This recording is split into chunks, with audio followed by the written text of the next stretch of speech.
Perintah Kaisar Naga. Bab 1391 sampai dengan 1400. Audiobook Novel Silat. Episode 140. Jaxing, apa maksudnya ini? Dev meraung dengan marah, lalu memegang pedang pembunuh naga di tangannya, dan menebas dengan keras ke gerbang besi di depannya. Dentang! Suara besar memekakkan telinga, tetapi serangan balik yang mengerikan membuat Dev mundur lagi, dan tangannya itu mati rasa. Pedang mengerikan ini hanya memotong celah kecil di gerbang besi. Dev melihat ada celah di gerbang besi, jadi dia mengayunkan pedangnya dan memotongnya lagi. Dentang. Ada raungan lain, dan ada banyak celah kecil di atas gerbang besi, tetapi saat ini mulut Dev sudah meneteskan darah. Seluruh rumah, di bawah tebasan putus asa Dev, terus bergetar. Kapten Jack berdiri di halaman, memandangi rumah yang terus berguncang, mendengarkan raungan Dev, wajahnya menjadi sedikit tak tertahankan. Saat ini, sosok Tuan Si perlahan muncul dan berdiri di samping Kapten Jack. Tuan Si, ini. Kapten Jack tidak mengerti apa yang dilakukan Si dan mengapa dia ingin menangkap Dev. Tanpa perintahku, jangan biarkan dia keluar. Tuan Si tidak menjelaskan, setelah mengatakan sepatah kata dengan dingin, dia berbalik dan pergi. Kapten Jack menghela nafas dan akhirnya berbalik dan pergi dari sini. Saat ini, Dev masih menebas mati-matian, meskipun mulutnya penuh dengan darah, dia tidak menyerah. Pada akhirnya, kekuatan spiritual dalam tubuh Dev benar-benar habis, dan dia tidak bisa lagi mengayunkan pedang, jadi Dev duduk lumpuh di tanah. Kenapa? Dev meraung marah, dia ingin tahu mengapa dia mengunci diri. Tepat ketika Dev sangat tertekan, dia tiba-tiba teringat bahwa dia masih memiliki lingkaran alam, senjata ajaib ruang dan waktu ini, yang memungkinkannya melarikan diri dari sini. Dev buru-buru mengeluarkan lingkaran alam dari cincin penyimpanan, dan melemparkannya ke udara dengan tergesa-gesa. Tetapi lubang hitam ruang waktu tidak muncul, dan lingkaran alam semesta jatuh ke tanah dengan suara nyaring. Ini, kekuatan terlarang ini, bahkan tidak bisa menggunakan alat sihir ruang waktu ini. Dev duduk lagi tanpa daya, wajahnya tertekan. Di dalam aliansi seni bela diri Kyoto. Di tempat pertama di atas aula, orang yang menjulang sedang duduk di sana, dan orang ini memancarkan aura pembunuh yang mengerikan. Dan di kedua sisi aula, ada lebih dari selusin orang mengenakan jubah hitam, semua orang bersembunyi di bawah jubah hitam. Karena jubah hitam, wajah orang-orang ini sama sekali tidak terlihat, ada pola melingkar di tengah jubah hitam yang dikenakan oleh orang-orang ini, dan pola-pola ini dibedakan berdasarkan warnanya. Jubah hitam ada yang di tengahnya perunggu, ada yang abu-abu perak, dan ada pula yang kuning keemasan, masing-masing warna mewakili kekuatan dan status jubah hitam yang berbeda. Kemana perginya sampah dari Douglas itu? Yang Maha Kuasa, yang sedang duduk di kursi utama, bertanya dengan dingin. Tuan Douglas pergi ke Pulau Penglai, dia pasti sedang mencari bantuan. Jubah emas hitam berkata dengan hormat. Di saat-saat terakhir pemborosan ini, aku bisa melihat pintunya. Yang Maha Kuasa mendengus dingin, kamu harus mempercepat penciptaan master sekarang. Kami membutuhkan juru bicara yang lebih kuat di dunia seni bela diri. Adapun Douglas ini, kami memberinya kesempatan. Dipahami. Kan dia keluar. Jubah emas hitam itu mengangguk. Lalu ada gelombang fluktuasi, aura pembunuh yang mengerikan menghilang, dan Yang Maha Kuasa juga pergi. Setelah Yang Maha Kuasa pergi, semua orang menghela nafas panjang. Apakah kalian semua mendengar kata-kata Yang Maha Kuasa? Jahrahei melihat ke arah kerumunan dan bertanya dengan dingin. Dengar dengan jelas. Pria berjubah hitam lainnya menjawab serempak. Kemudian jubah emas hitam melihat jubah tembaga hitam dan berkata, kamu tinggal di aliansi seni bela diri, kamu harus membantu Douglas, dan menciptakan beberapa master lagi. Bawahan patuh. Jubah tembaga hitam berkata dengan suara serak. Segera, semua pria berjubah pergi, hanya menyisakan jubah tembaga hitam yang berdiri di aula. Jubah tembaga hitam perlahan melepas jubah hitamnya sendiri, memperlihatkan wajah yang cantik dan lembut.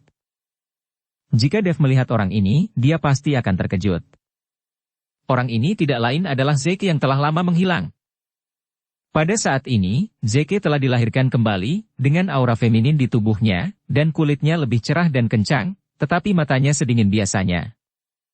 Dev, kamu tidak akan pernah membayangkan bahwa Zeke akan bergabung dengan aliansi seni bela diri? Kamu tidak akan pernah membayangkan bahwa aku bisa mengendalikan seluruh aliansi seni bela diri.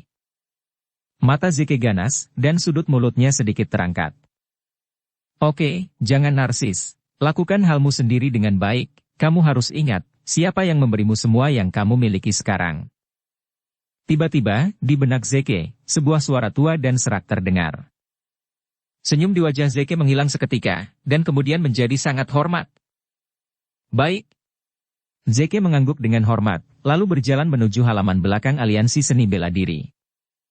Senior, bolehkah saya bertanya, apakah orang-orang yang mengenakan jubah hitam di pertemuan itu sama seperti saya?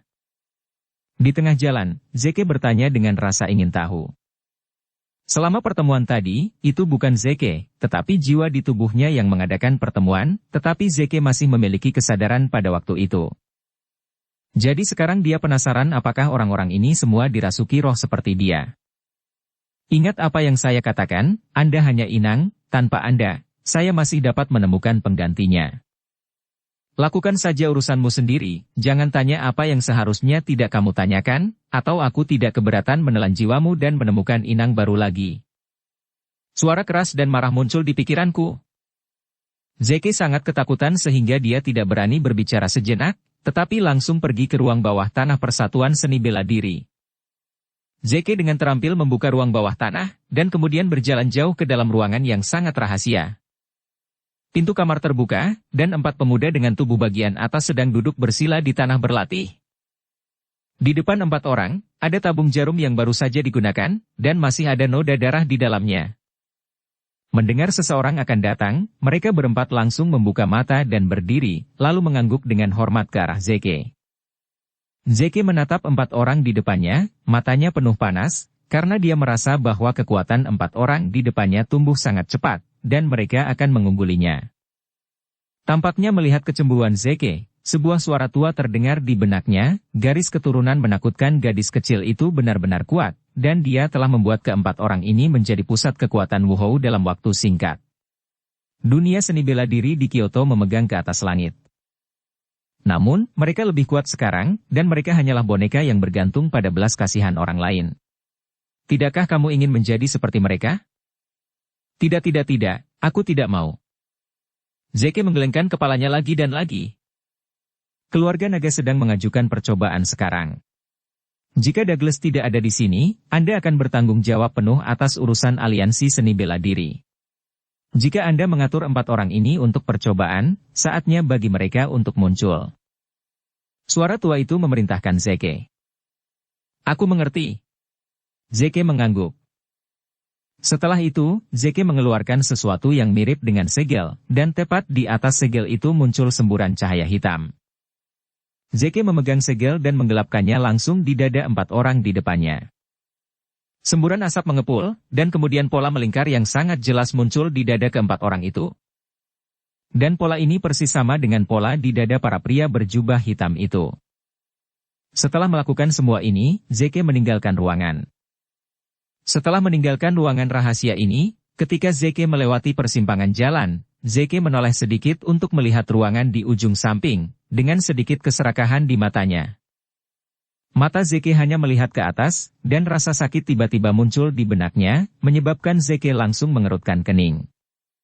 Katakan padamu, jangan memiliki ide tentang gadis kecil itu, jika kamu berani menyentuh gadis kecil itu, tidak hanya kamu, tapi bahkan aku akan musnah, dan tidak akan pernah terlahir kembali. Suara tua itu memperingatkan Zeke dengan sangat tegas. Pada saat ini, Zeke sangat ketakutan sehingga dia berkeringat dingin, dan buru-buru menyingkirkan pikiran kecil itu. Dia tahu bahwa apapun yang dia pikirkan, dia tidak bisa lepas dari jiwa di tubuhnya. Setelah kembali ke aula, orang-orang dari Persatuan Seni Bela Diri datang untuk segera melapor. JDN, Kepala Keluarga Naga, meminta untuk bertemu dengan pemimpin aliansi, apa yang harus kita lakukan? Anggota Serikat Seni Bela Diri bertanya pada Zeke. Patriark Naga ada di sini, lalu undang dia masuk. Setelah Zeke selesai berbicara, dia langsung duduk di kursi utama. Memegang file di tangannya, Jaiden berjalan langsung ke aula. Ketika dia melihat Zeke duduk di atas tuannya, dia langsung membeku. Zeke. Jaiden sedikit mengernyit, mengapa kamu di sini? Di mana pemimpin aliansi? Patriark Naga, silakan duduk. Zeke tersenyum tipis. Pemimpin sedang tidak ada di sini, jadi saya sekarang adalah wakil pemimpin Persatuan Seni Bela Diri. Apakah yang kamu bercanda? Jaiden mendengus, bagaimana anjing yang berduka sepertimu bisa menjadi wakil pemimpin? Selain itu, posisi wakil pemimpin perlu diputuskan dengan pemungutan suara. Bagaimana mungkin untuk memilih Anda? Wajah Zeke langsung menjadi sangat dingin ketika dia mendengar kata-kata, anjing yang berduka. Ini adalah rasa sakit di hatinya, keluarga Ningnya dihancurkan oleh Dev, dan dirinya dari keluarga Ning kini telah menjadi anjing yang hilang di mulut semua orang. Kamu bisa menanyaiku, tapi kamu harus memperhatikan caramu berbicara. Setelah Zeke selesai berbicara, aura di tubuhnya langsung melonjak, menekan ke arah Jaiden secara berlebihan. Jaiden adalah seorang veteran Wuhou, dan kekuatannya tidak di bawah Douglas, jadi bagaimana mungkin dia takut pada bocah seperti Zeke. Bahkan jika Dalton Ning masih hidup, Jaiden tidak takut, apalagi Zeke. Tubuh Jaiden sedikit bergetar, dan aura agung juga meledak dari tubuhnya, dan langsung menyapanya. Tapi begitu dua napas bertabrakan, Jaiden hanya merasakan tubuhnya menegang, dan kemudian dia ditekan oleh kekuatan besar, dan duduk di kursi dengan plop. Kursi di bawahnya langsung hancur, membuat Jaiden terlihat sangat malu. Jaiden menatap Zeke dengan kaget, matanya penuh ketidakpercayaan. Dalam waktu singkat ini, kekuatan Zeke telah tumbuh begitu cepat. Patriark Naga, saya mengatakan bahwa saya adalah wakil pemimpin, dan saya wakil pemimpin. Ini lencana saya, Anda dapat melihatnya. Saat dia berbicara, Zeke dengan santai mengeluarkan sepotong batu giok putih dari dadanya, yang di atasnya diukir kepala elang yang hidup. Setelah Jaiden melihat batu giok itu, ekspresinya berubah lagi, dan akhirnya dia melemparkannya ke Zeke lagi. Melihat ekspresi Jaiden, Zeke mengangkat mulutnya sedikit, Patriark Naga, apakah kamu ingin mengadakan percobaan kali ini? Jaiden mengangguk, ya, ini informasinya. Jaiden meletakkan file di tangannya di meja Zeke. Zeke meliriknya dengan santai, lalu sedikit mengernyit, Pulau Naga. Ya, Pulau Naga ini adalah tanah keluarga nagaku, jadi Pulau Naga sangat cocok untuk dicoba. Jaiden mengangguk dan berkata. Tapi Pulau Naga sekarang telah menjadi pulau biasa, dan sudah menjadi objek wisata. Tidak ada sumber daya untuk ditemukan sama sekali, jadi apalagi yang bisa dicoba? Zeke terlalu pandai membuka Pulau Naga. Saat itu, dia menipu Dev untuk pergi Pulau Naga. Namun pada akhirnya, dia tidak bisa mencuri. Dev juga mendapatkan kristal naga. Dia tidak mendapat apa-apa dan menyinggung Dev. Jaiden tersenyum sedikit, meskipun dua naga es dan api di Pulau Naga telah menghilang, masih ada runtuhan di bawah Pulau Naga. Tidak ada yang pernah memasukinya. Saya dengar itu terdapat artefak, jadi uji coba ini hanya membutuhkan yang dicari oleh para elit generasi muda. Apakah benar-benar ada artefak? Zeke tidak percaya. Tentu saja, jika itu hanya pulau biasa, saya di sini untuk mengajukan uji coba ini, bukankah saya ingin orang-orang yang berpartisipasi memarahi keluarga naga saya sampai mati? Kata Jaiden. Zeke benar. Hal semacam ini bukan lelucon, begitu banyak orang pergi ke percobaan, dan mereka semua elit, jika tidak ada, keluarga naga akan berbau busuk di dunia seni bela diri. Memikirkan hal ini, Zeke juga ingin berpartisipasi dalam uji coba ini untuk melihat artefak apa yang ada di sana, sehingga keluarga naga bisa menyembunyikannya begitu lama. Hanya saja statusnya saat ini jelas tidak cocok untuk mengikuti sidang.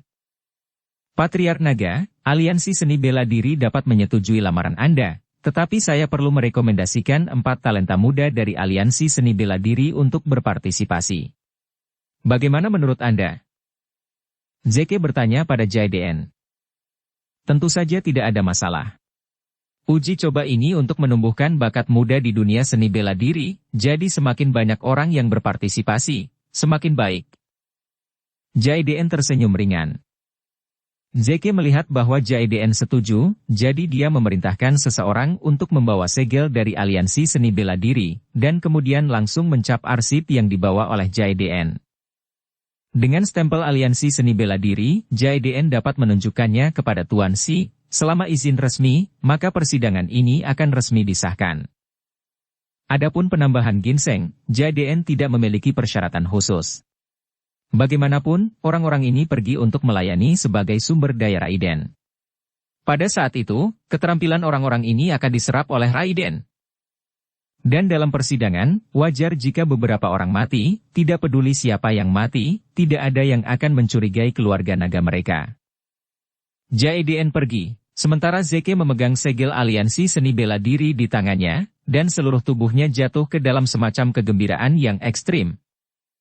Perasaan ini sangat keren. Zeke tertawa terbahak-bahak. Jenis kesenangan yang dibawa oleh kekuatan membuat Zeke mulai terbawa suasana. Selama kamu patuh, kamu akan mendapatkan lebih banyak di masa depan, dan bahkan membangun kembali keluarga Ningmu hanya dalam hitungan menit. Dalam pikiranku, suara tua itu tiba-tiba teringat. Senior, aku pasti akan patuh. Mata Zeke bersinar terang, dia harus mengatur ulang keluarga Ning, dan biarkan semua orang di dunia seni bela diri melihat. Paviliun penjaga hukum. Zeke mulai terbawa suasana. Tuan Si sedang menunggu Jaiden. Setelah Jaiden mendapatkan segelnya dari aliansi seni bela diri, dia menghubungi Tuan Si dan bergegas tanpa henti. Segera, Jaiden tiba, memegang file di tangannya, dan mengirimkannya kepada Tuan Si dengan hormat. Hanya saja Tuan Si bahkan tidak membacanya, jadi dia menyingkirkan file itu.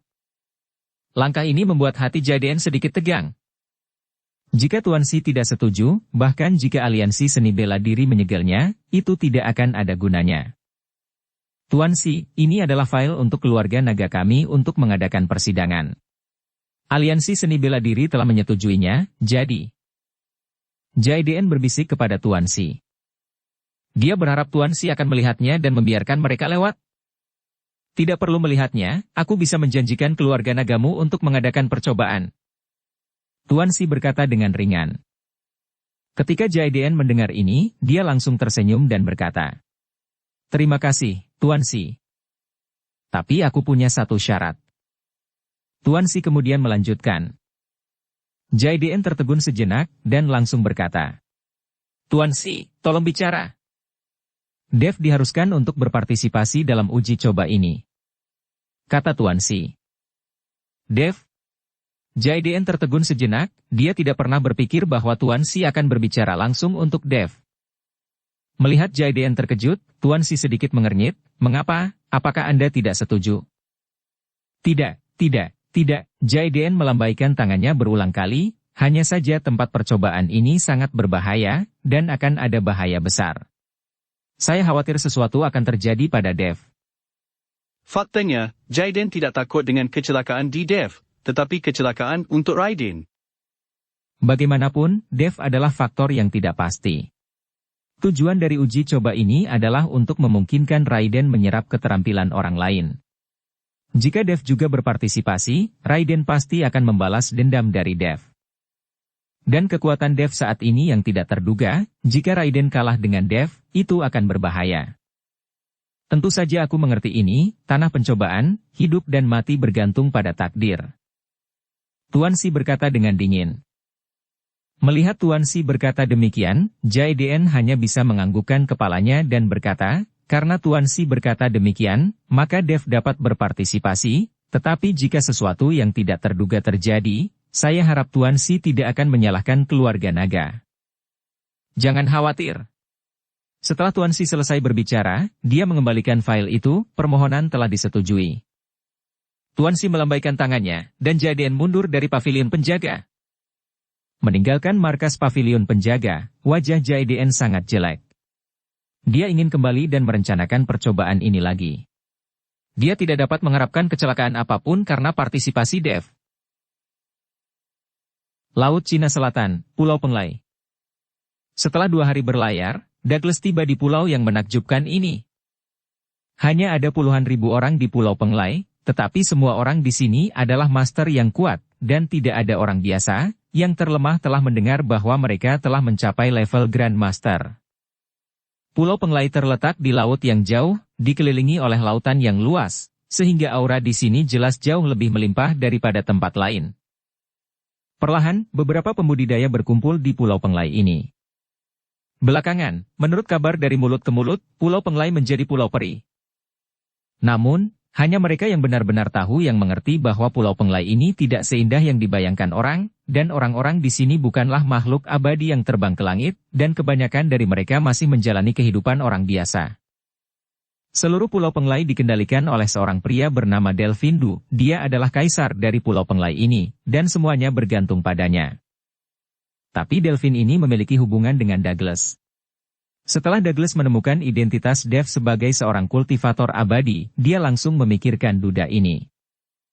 Karena Douglas tahu bahwa dalam masyarakat ini dengan energi spiritual yang terkuras, para pembudidaya abadi telah lama tidak dapat beradaptasi dengan perkembangan zaman, dan banyak pembudidaya abadi sangat lemah.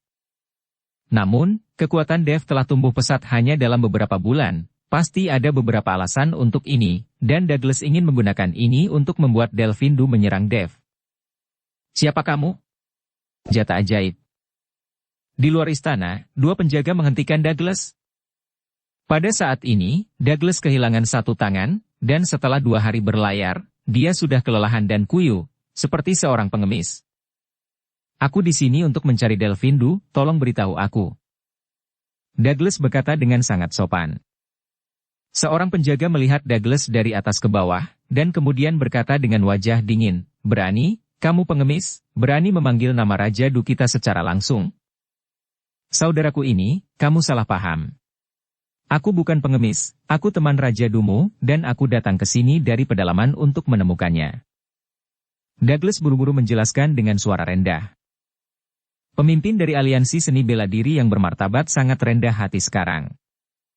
Penjaga itu memandang Douglas lagi, dan kemudian berkata dengan dingin, "Ikut aku." Douglas mengikuti penjaga melalui istana, dan kemudian datang ke dinding batu. Setelah menekan tombol, dinding batu membuka pintu.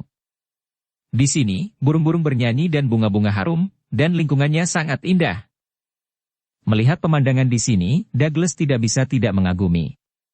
Menjadi kaisar lokal di tempat seperti ini sangat nyaman. Segera, penjaga membawa Douglas ke tempat yang penuh dengan energi abadi, dan kemudian berkata, "Raja Du, seorang teman lama Anda sedang berkunjung. Berkat saudaraku, biarkan dia masuk." Sebuah suara keras datang. Setelah Douglas mendengar ini, dia berjalan dengan cepat. "Kakak Du, tempatmu benar-benar negeri dongeng. Anda terlalu memuji saudara seperti saya. Bagaimana saya bisa setampan Anda sebagai pemimpin aliansi seni bela diri di Kyoto, keluarga sekte mana yang tidak menyanjung Anda?" Delfindu tersenyum tipis. Dan ketika Delfindu melihat penampilan Douglas dengan jelas, dia tiba-tiba mengerutkan kening. "Kakak Ju, ada apa denganmu?" "Hei, saudara Du, ceritanya panjang." Douglas menghela nafas, lalu menceritakan keseluruhan ceritanya. Ketika Delfin mendengar bahwa Douglas terluka oleh seorang pemuda berusia 20-an, ekspresinya berubah tanpa sadar. "Kakak Ju, apakah masih ada jenius seperti itu di Daxia sekarang? Di usia yang begitu muda, kamu bahkan tidak bisa mengalahkanmu?" Delfin menyipitkan matanya sedikit. "Kakak Du, kamu tidak tahu, Dev ini adalah seorang kultivator abadi." Sebelum Douglas selesai berbicara, dia melihat Delfin berdiri tiba-tiba, dengan wajah penuh ketidakpercayaan. "Apa? Kultivator abadi? Kultivator abadi yang begitu muda, bagaimana bisa lebih kuat darimu? Sekarang energi spiritual habis, bahkan jika dia berkultivasi dari rahim ibu, tidak mungkin dia melampauimu. Ini tidak mungkin." Delfin sama sekali tidak percaya bahwa di masyarakat ini, masih ada kultivator yang bisa berlatih begitu cepat. "Kakak Du, Dev ini memiliki banyak petualangan, kekuatannya telah tumbuh sangat cepat, itu juga dikaitkan dengan kristal naga di tubuhnya," kata Douglas, lalu menceritakan tentang kristal naga di tubuh Dev. Saat Delfin mendengar ini, matanya mulai berbinar, menunjukkan keserakahan. Melihat Delfin seperti itu, Douglas tersenyum diam-diam, dia tahu bahwa Delfin dibujuk olehnya. Bocah itu bahkan mengalahkanmu, dia seharusnya sudah mencapai tahap tengah jiwa yang baru lahir. Tapi dia ada di depanku, dia tidak cukup pantas. Dengan mengatakan itu, aura Delphine tiba-tiba meledak. Secara mengesankan kekuatan jangka menengah jiwa yang baru lahir, merasakan nafas Delphine, rasa dingin di hati Douglas. Kakak Du, jika kamu melangkah maju, Dev pasti akan mati. Douglas menyanjung Delphine. Saya mengandalkan Pulau Penglai ini dan berkultivasi dengan konsentrasi tinggi selama beberapa dekade, dan baru pada saat itulah saya mencapai ranah jiwa yang baru lahir. Saya tidak memikirkan anak laki-laki berambut, tetapi mengandalkan kristal naga, dan waktu singkat mengolah jiwa yang baru lahir. Sekarang saya berada di kemacetan. Sudah waktunya untuk mengambil jiwa yang baru lahir dan dragon kristal di tubuh anak ini untuk menerobos. Mata Delphine sedikit kental, dan dia berkata dengan dingin. Saudara Du, apa jiwa yang baru lahir ini? Dukung channel Novel Silat dengan subscribe, follow, like, komen dan share. Meskipun Douglas tahu bahwa ada kultivator abadi, tetapi karena kultivator abadi telah bersembunyi selama bertahun-tahun, dia tidak tahu banyak tentang ranah kultivator abadi. Kakak Ju, sudah kubilang kamu tidak mengerti. Aku hanya memberitahumu bahwa selama jiwa yang baru lahir tidak mati, tubuhku akan abadi. Bahkan jika tubuhku hancur, aku masih bisa meregenerasi tubuhku kembali. Kata Delphine ringan. Mendengar apa yang dikatakan Delphine, Douglas tiba-tiba sadar, dia akhirnya mengerti mengapa Dev hidup kembali, padahal dia sudah memastikan kematian Dev. Ternyata Dev memiliki jiwa yang baru lahir di tubuhnya, dan dia tidak menghancurkan jiwa yang baru lahir. Bahkan jika dia menghancurkan tubuhnya berkeping-keping, dia tidak akan bisa membunuh Dev sama sekali. Jika dia tidak datang ke Pulau Penglai kali ini, Douglas masih belum mengetahui alasannya. Douglas tidak tinggal lama, tetapi meninggalkan Pulau Penglai bersama Delphine. Delphine juga sangat ingin mendapatkan kristal naga, dan omong-omong, dapatkan jiwa yang baru lahir Dev, yang merupakan harta karun yang dapat membantu dalam kultivasi. Delphine telah terjebak dalam keadaan ini selama bertahun-tahun, dan tidak ada cara untuk menerobos. Seluruh Pulau Penglai tampaknya berada di bawah mantra, dan tidak ada yang bisa menembus tahap tengah jiwa yang baru lahir. Kyoto, Pavilion Pelindung Hukum. Kapten Singh melapor bersama Tuan Si dengan ekspresi serius. Tuan Si, Delphine, yang diundang Douglas dari Pulau Penglai, akan berurusan dengan Dev. Kapten Singh tahu siapa orang-orang di Pulau Penglai, jadi orang-orang yang direkrut Douglas kali ini pasti akan menjadi ancaman besar bagi Dev. Pulau Penglai. Tuan Si tersenyum sedikit, tampaknya Dev akhirnya bertemu dengan lawannya. Jika dia tahu bahwa saya memberinya hadiah yang begitu besar, akankah dia berterima kasih banyak kepada saya? Hadiah yang bagus? Apa yang ingin diberikan Tuan Si kepada Dev? Kapten Singh bertanya dengan curiga. Hahaha, bukankah Delphine ini hadiah yang bagus dariku? Tuan Si tertawa 2 kali, lalu berdiri, ikuti saya dan lepaskan Dev itu, saya pikir dia menjadi gila. Tuan Si mengikuti Kapten Singh ke halaman. Pada saat ini, Dev dikurung di sebuah ruangan. Dia mencoba yang terbaik untuk melarikan diri, jadi dia menerima nasibnya. Duduk bersila dan bermeditasi setiap hari, sayang auranya sangat sedikit, dan tidak berpengaruh pada peningkatan kekuatan Dev.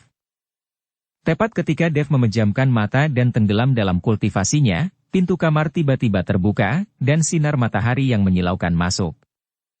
Dev tiba-tiba membuka matanya dan menemukan bahwa kurungan di ruangan itu telah menghilang, dan Dev melompat keluar ruangan. Ketika dia melihat Tuan Si, dia langsung menjadi marah. Dia dikurung di kamar selama beberapa hari tanpa alasan, yang membuat Dev sangat kesal. Apa maksudmu? Kenapa kamu mengurungku? Kenapa? Dev bertanya pada Tuan Si dengan keras. Tuan Si memandang Dev dengan acuh tak acuh, jika saya tidak mengurung Anda sudah menjadi mayat sekarang. Anda bukan dewa, dan Anda tidak dapat dihidupkan kembali. Dengan kemampuanmu saat ini, kamu tidak bisa menyelamatkan pacarmu sama sekali, dan berani masuk ke aliansi seni bela diri. Douglas sudah dikalahkan, kenapa pacarku tidak bisa diselamatkan? Dev tampak bingung. Douglas adalah pemimpin aliansi seni bela diri, meskipun aliansi seni bela diri memiliki banyak anggota, mungkin tidak banyak orang yang lebih kuat dari Douglas. Douglas itu hanya bidak catur di aliansi seni bela diri. Pemimpin aliansi dapat diganti kapan saja. Apakah Anda pikir jika Anda mengalahkan Douglas, Anda akan dapat masuk dan keluar dengan bebas di aliansi seni bela diri? Itu hanya mimpi. Setelah Tuan Si selesai berbicara, dia menampar Dev dengan telapak tangannya. Dev terkejut, dan kemudian tiba-tiba meledak dengan kekuatan spiritual, dan kemudian melemparkan pukulan untuk melawan. Ledakan. Setelah suara keras, tubuh Dev langsung terbang lebih dari 10 meter, dan menabrak dinding dengan keras. Sambil menatap Tuan Si, dia berdiri dengan tenang, seolah-olah dia tidak pernah menyentuh tangannya. Jika aku membunuhmu, itu hanya masalah bernafas. Apakah kamu masih merasa bahwa kamu tidak terkalahkan? Tuan Si bertanya dengan dingin. Dev perlahan bangkit, menatap Tuan Si dengan cermat, dan kemudian berkata, karena kekuatanmu sangat tinggi, mengapa kamu tidak menghancurkan aliansi seni bela diri? Apakah kamu tidak tahu bahwa ada banyak kultivator jahat di aliansi seni bela diri sekarang? Dan Douglas adalah seorang kultivator jahat. Sebagai penegak hukum di dunia seni bela diri, bukankah seharusnya kamu menghilangkan kerugian bagi orang-orang? Bukankah seharusnya kamu menyelamatkan pacarku? Dev menanyai Tuan Si dengan keras. Dia ingin tahu apa yang ditunggu Tuan Si dan mengapa dia tidak menyerang persatuan seni bela diri. Kapten Singh, yang berada di samping, melihat Dev menanyai Tuan Si dengan sikap ini, wajahnya langsung pucat karena ketakutan, dan dia buru-buru mengedipkan mata pada Dev. Tapi Dev menatap Tuan Si seolah-olah dia tidak melihatnya, dia ingin Tuan Si menjawabnya. Karena Tuan Si begitu kuat, mengapa dunia seni bela diri Kyoto masih merajalela? Tuan Si tidak mengatakan apa-apa, setelah melihat Dev, dia berbalik dan berjalan keluar. Ketika kamu seharusnya tahu, kamu secara alami akan tahu. Douglas telah menemukan seseorang untuk membunuhmu. Ini informasinya. Bahkan jika orang ini adalah hadiah dariku, aku yakin dia akan sangat berguna untukmu. Tuan Si tidak melihat ke belakang, tetapi dengan santai melemparkan file informasi ke Dev. Dev membuka file itu, ingin melihat siapa yang ditemukan Douglas untuk membunuhnya, dan apa yang dikatakan Tuan Si, dan mengapa orang ini berguna baginya. Ketika Dev membuka dokumen itu dan melihatnya, matanya tiba-tiba bersinar terang. Tidak pernah terpikir olehnya bahwa Douglas akan menemukan seorang kultivator abadi di alam jiwa yang baru lahir untuk membunuhnya. Menghadapi seseorang dengan kekuatan yang sama seperti dirinya, Dev tidak memiliki rasa takut sedikit pun, tetapi hatinya penuh kegembiraan. Dia tahu apa yang diwakili oleh kultivator abadi dari jiwa yang baru lahir ini kepadanya. Jika dia bisa membunuh lawan dan mengeluarkan jiwa yang baru lahir, kekuatan Dev mungkin bisa naik satu langkah lebih jauh. Bagaimana kamu tahu aku bisa membunuhnya? Bagaimana jika kekuatanku tidak sebanding dengan lawan? Dev melihat informasi itu dan bertanya pada Tuan Si. Mendengarkan kata-kata Tuan Si, jelas bahwa Dev dapat membunuh lawan. Jika kamu kalah melawannya, itu membuktikan bahwa kamu pantas mati, dan itu juga membuktikan bahwa aku salah menilai orang. Setelah Tuan Si selesai berbicara, dia berjalan keluar perlahan. Dev memegang dokumen dan melihat punggung Tuan Si perlahan menghilang, matanya berbinar dengan cahaya, dan dia tidak tahu apa yang dia pikirkan. Dev, jangan mengecewakan Tuan Si, kamu bisa melakukannya. Setelah Kapten Singh selesai berbicara, dia buru-buru mengejar Tuan Si. Setelah Tuan Si dan yang lainnya pergi, Dev melihat-lihat dokumen itu lagi dan bergumam pada dirinya sendiri, Pulau Penglai, Pulau Penglai. Pulau Penglai ini pasti tempat yang penuh aura, mungkin ada harta karun lainnya, aku harus pergi dan melihatnya ketika aku punya waktu. Mata Dev penuh dengan api, dan dia berharap untuk segera bertemu dengan Delphine. Aliansi Seni Bela Diri. Douglas masuk bersama Delphine. Orang-orang di Persatuan Seni Bela Diri semua terkejut ketika mereka melihat Douglas kehilangan lengannya, tetapi tidak ada yang berani bertanya. Douglas membawa Delphine sampai ke aula. Begitu dia memasuki aula, dia melihat seseorang duduk di tempatnya, yang membuat Douglas langsung marah. Meskipun dia tidak bisa membunuh Dev, pejabat senior aliansi seni bela diri mungkin menggantikannya, tetapi tidak ada pemberitahuan resmi, jadi dia masih pemimpin aliansi seni bela diri, bagaimana dia bisa membiarkan orang lain duduk di posisi ini? Bajingan, siapa yang menempatkanmu di tempatku? Douglas berteriak dengan marah. Pada saat ini, Zeke, yang sedang duduk di kursi, mengangkat kepalanya dan melihat bahwa itu adalah Douglas. Dia buru-buru bangkit dan berkata sambil tersenyum, ternyata pemimpin aliansi telah kembali, dan perjalanan Anda pasti melelahkan, jadi duduklah. Zeke. Douglas memandang Zeke dengan ekspresi bingung, tidak mengerti mengapa Zeke muncul di lobi Persatuan Seni Bela Diri. Dan duduk di posisinya sendiri, tidak ada yang menghentikannya. Kenapa kamu di sini? Siapa yang membiarkanmu masuk? Douglas menanyai Zeke. Pemimpin aliansi, saya di sini untuk membantu Anda. Saya adalah wakil pemimpin aliansi. Seperti yang dikatakan Zeke, dia mengeluarkan batu giok yang mewakili identitasnya. Melihat giok, Douglas tidak mengatakan apa-apa, tetapi dia sangat bingung, mengapa para petinggi tiba-tiba memilih Zeke sebagai wakil pemimpin? Namun, jika Zeke ditunjuk sebagai wakil pemimpin, itu berarti dia baik-baik saja sebagai pemimpin untuk saat ini. Meskipun Dev tidak terbunuh, tampaknya para petinggi tidak berniat mengejarnya. Zeke, karena kamu membantuku, maka lakukanlah dengan baik. Dev menghancurkan keluarga Ningmu. Aku telah merekrut seorang master. Setelah membunuh Dev itu, aku akan membantumu membangun kembali keluarga Ning. Douglas menepuk bahu Zeke, dan berkata dengan sikap sesepuh. Terima kasih pemimpin aliansi. Zeke tersenyum sedikit, tetapi jauh di dalam matanya, ada rasa jijik.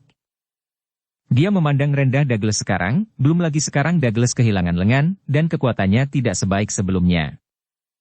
Ini seharusnya Raja Du, kan? Zeke menatap Delphine, dan perlahan mengulurkan tangannya. Delphine memandang Zeke dengan dingin, alisnya sedikit mengernyit, matanya agak hati-hati, dia sepertinya melihat sesuatu.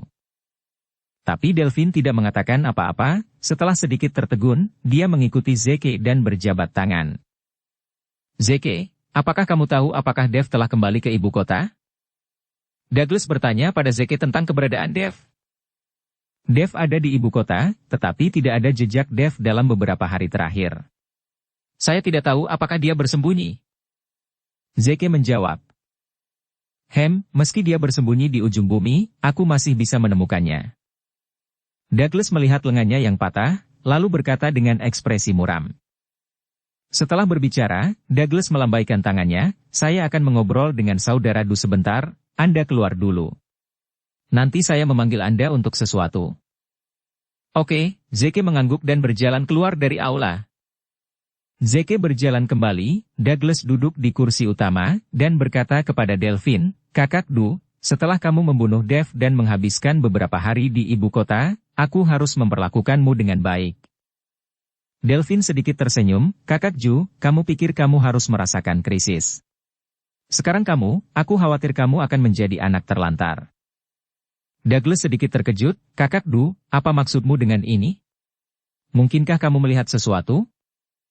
Aku tidak melihat apa-apa, aku hanya mengingatkanmu. Delphine menggelengkan kepalanya, aku ingin istirahat dulu, kamu bisa mengirim seseorang untuk mencari tahu tentang keberadaan Dev. Melihat Delphine tidak mengatakan apa-apa, Douglas hanya bisa mengatur kamar untuk Delphine terlebih dahulu, lalu memerintahkan seseorang untuk menanyakan tentang informasi Dev. Keesokan paginya, Douglas masih tertidur, tetapi dibangunkan oleh teriakan keras. Douglas tua, aku tahu kamu kembali ke Kyoto, ayo keluar dan mati. Berdiri di depan pintu Persatuan Seni Bela Diri, Dev berteriak keras. Teriakan nyaring ini langsung membuat Douglas melompat, dan Delphine juga buru-buru bangun. Dev ini sangat licik sehingga dia bahkan berani datang kepadanya. Douglas berkata dengan gigi terkatup. Saya berharap saudara saya tidak marah, tunggu saja sampai saya keluar dan membunuhnya. Delphine berkata dengan wajah santai. Segera, Delphine keluar dengan cepat, dan Douglas mengikuti dari belakang. Dev melihat dua orang berjalan keluar dari aliansi seni bela diri. Di antara mereka, yang hanya memiliki satu tangan tersisa adalah Douglas, dan pria kekar di samping Douglas pasti Delphine. Seberkas kesadaran ilahi terpancar dari Dev dan langsung menyelimuti Delphine. Cahaya dingin melintas di mata Delphine, trik kecil mengukir serangga. Dengan dengusan dingin, cahaya keemasan melintas di mata Delphine, langsung memotong kesadaran Dev. Mata Dev sedikit menyipit, dia benar-benar seorang kultivator abadi. Dev memandang Delphine, penuh keserakahan dan nafsu, dia berharap dia akan segera memotong perut Delphine dan mengeluarkan jiwa yang baru lahirnya. Apakah kamu Dev? Delphine menatap Dev di depannya dan bertanya dengan suara dingin. Iya, aku kakekmu Dev, siapa kamu? Meskipun Dev tahu tentang Delphine, dia pura-pura tidak tahu dan sengaja memprovokasi Delphine untuk bertanya. Benar saja, Delphine langsung marah dengan kata-kata Dev. Oke, kamu anak bermulut kuning yang tidak tahu bagaimana hidup atau mati. Hari ini aku pasti akan mengambil kristal nagamu dan menggali bayimu yang baru lahir. Tubuh Delphine langsung meledak menjadi napas tirani. Nafas ini jelas lebih kuat dari Douglas, dan membawa fluktuasi kekuatan spiritual yang kuat. Dev memandang Delphine dengan dingin, tidak pernah berpikir bahwa Delphine datang untuk membunuhnya, tetapi dia juga datang untuk jiwa yang baru lahir di tubuhnya. Tampaknya keduanya memiliki tujuan yang sama sekarang, yaitu mengambil jiwa yang baru lahir satu sama lain. Tepat ketika Delphine hendak memulai, dia dihentikan oleh Douglas. Kakak Du, jangan lakukan apapun di sini, atau kamu akan mengganggu pihak berwenang. Setelah Douglas menghentikan Delphine, dia kemudian memandang Dev dan berkata, Dev, apakah kamu memiliki keberanian untuk bertarung di pinggiran kota? Kenapa tidak berani? Aku khawatir cucu sepertimu adalah seorang cucu. Aku akan menunggumu lebih awal, dan aku hanya akan menunggu kematianmu. Dev mencibir, lalu melompat dan berjalan menuju pinggiran kota. Douglas pucat karena marah, terengah-engah, Saudara Du, Anda harus mengupas Dev ini. Kakak Ju, jangan khawatir, anak ini tidak akan bertahan. Mata Delphine penuh cahaya di matanya, Dev adalah sumber yang bagus.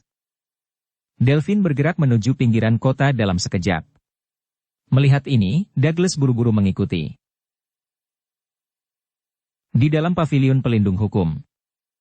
Tuan Si sedang minum teh dengan santai, sementara Winston berdiri dengan hormat di sampingnya. Tuan Si, Tuan Chen pergi ke aliansi seni bela diri pagi ini untuk berteriak dan mengutuk, seolah-olah dia ingin bersaing dengan Douglas. Winston melaporkan dengan suara rendah. Mendengar ini, Tuan Si tersenyum ringan, orang ini cukup positif, saya harap dia tidak dipukuli sampai mati. Winston sedikit bingung, Tuan Si jelas membela Dev di mana-mana, tapi kenapa kali ini, Tuan Si sepertinya tidak mau membantu Dev. Tapi Winston tidak berani bertanya, sekarang dia adalah kepala pavilion penjaga, dia hanya menjalankan tugas dan menjaga hukum dan ketertiban, dan ada beberapa hal yang orang-orang di levelnya tidak dapat berpartisipasi sama sekali. Pada saat ini, Kapten Singh masuk, dan setelah melihat Tuan Si, dia mengangguk dan berkata, Tuan Si, Anda mengetahuinya dengan baik, kali ini Douglas tidak memberitahu siapapun, sepertinya dia ingin membunuh Dev diam-diam, tapi aku sudah memberitahu banyak keluarga dan sekte.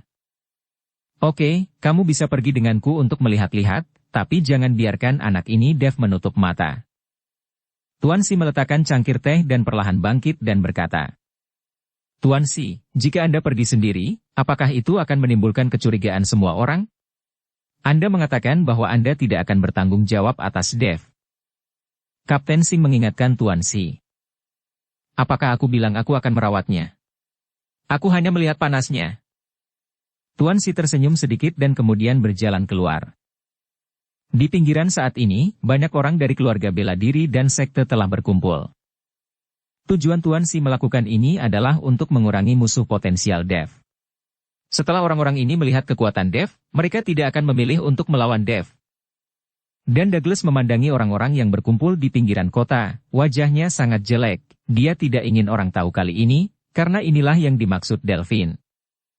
Pulau Penglai adalah pulau kecil di luar negeri, dan dianggap sebagai tempat tersembunyi, tidak banyak orang yang mengetahuinya, dan Delphine tidak ingin terlalu banyak orang mengetahui keberadaan Pulau Penglai. Saya berharap saudara, apa artinya ini? Delphine memandangi banyak orang yang berkumpul di tempat kejadian, mengerutkan kening, dan bertanya dengan wajah yang sangat tidak senang. Saudara Du, saya juga tidak tahu, kali ini Anda datang ke Kyoto, saya tidak memberitahu siapapun, apalagi begitu banyak orang. Douglas menjelaskan dengan cemas, mungkinkah Dev yang memberitahu mereka? Aliansi seni bela diri akan memberikan perintah untuk mengusir orang-orang dari tempat ini. Oke, karena memang begitu, kita hanya bisa membuat keputusan cepat. Delvin melambaikan tangannya, lalu melompat ke depan Dev. Ledakan. Sosok besar Delvin langsung menghancurkan lubang besar di tanah, dan batu-batu itu terbang ke segala arah, dan bumi bergetar. Melihat Delvin bergerak hebat begitu dia keluar, banyak orang yang sedikit terkejut. Siapa orang ini? Apakah dia dari aliansi seni bela diri? Bukankah dia terlihat aneh? Aku tidak tahu, tapi aura orang ini sangat kuat, dan aku tidak tahu dari mana orang itu berasal. Dia adalah Raja Du. Para senior dari beberapa dekade yang lalu semua harus mengenalnya. Orang ini sangat kuat sebelumnya, tetapi dia kemudian menghilang. Saya tidak tahu kemana dia pergi.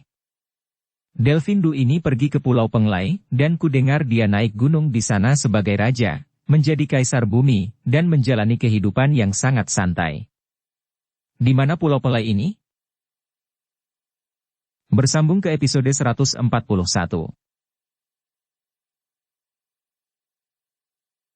Dukung kami dengan subscribe, follow, like, komen dan share. Terima kasih.